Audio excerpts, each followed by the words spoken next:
O, edi eto na nga, na-active ko na nga yung aking pay later dito sa ano, sa Toktik.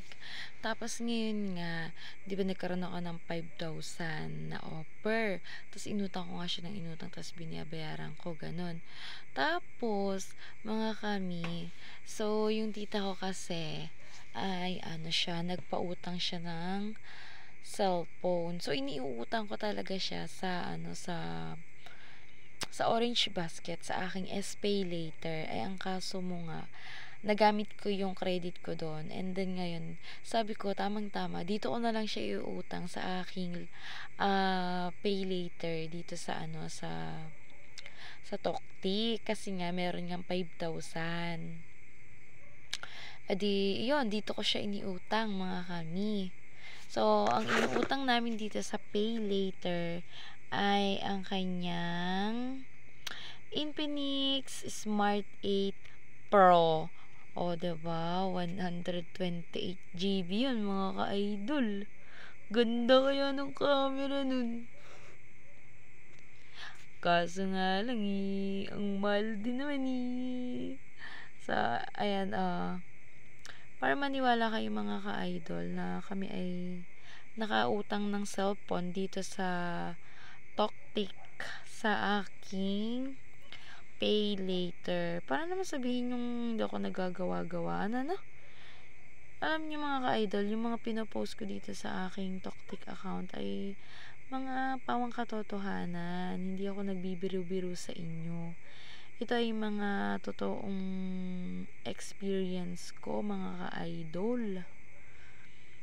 So, ayan nga.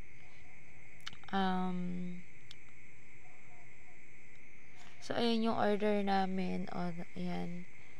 Ayan yung order namin na cellphone. Infinix Smart 8 Pro. So, ito ay nagkakahalaga ng 4,299 pesos. O, ay, di ba 5,000 yung credit ko. So, ayan, kinuha namin yung cellphone ng 6 months. Ang hulog niya ay 974.44. So, kayo na lang ang magkwenta. At as of now, ang credit limit ko ngayon sa Pay Later, Toktik Pay Later ay 7,200. Alam niyo mga ka-idol, bago mag February 4, binigyan niya ako ng